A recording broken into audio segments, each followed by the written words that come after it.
Hi అండి అందరికీ. బెంగళూరులో ఒకటే వర్షాలండి. ఆ వర్షానికి ఏమన్నా వేడివేడిగా టీ తాగుదామనుకుంటే ఎప్పుడు టీయేనా అనుకొని చిన్నప్పుడు ట్రైన్లోన తాగే సొంటి కాఫీ మతికొచ్చిందండి.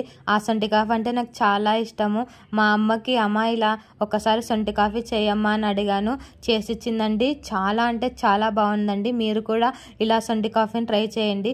దీన్ని సొంటి కాఫీ అయినా అనండి, లేకుంటే సొంటి పాలైనా అనండి, అది మీ ఇష్టం. ముందుగా ఒక గ్లాస్ పాలు తీసుకోవాలండి. సేమ్ క్వాంటిటీలోనే వాటర్ కూడా వేసుకోవాలి.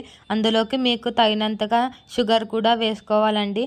షుగర్ వేసుకొని మీడియం ఫ్లేమ్లోన పొంగు వచ్చేలాగా పెట్టుకోవాలండి.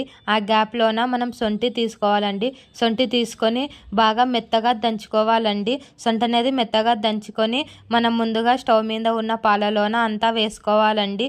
పొట్టుతోనే వేసేయండి, మనం వడగొట్టుకుంటాం కాబట్టి ప్రాబ్లం ఏం లేదు. అది వేసుకున్న తర్వాత ఒక పొంగు వచ్చేలాగా పెట్టుకోవాలండి. తర్వాత లో ఫ్లేమ్లోన 5 minutes బాగా ఉడికించుకోవాలండి. ఉడికించుకున్న తర్వాత వడగొట్టుకొని తాగితే చాలా బాగుంటుందండి. సొంటి అనేది చాలా ఆరోగ్యానికి మంచిది కదండి. ఒకసారి మీ ఇంట్లో కూడా ఇలా ట్రై చేయండి. నేను ఇలానే ట్రై చేసి మా హస్బెండ్కి ఇచ్చాను. చాలా అంటే చాలా బాగుందన్నారు. మీరు కూడా ఇంట్లో ఒకసారి ట్రై చేసి ఎలా వచ్చిందో కామెంట్ చేయండి. Thanks for watching this video. Subscribe my channel.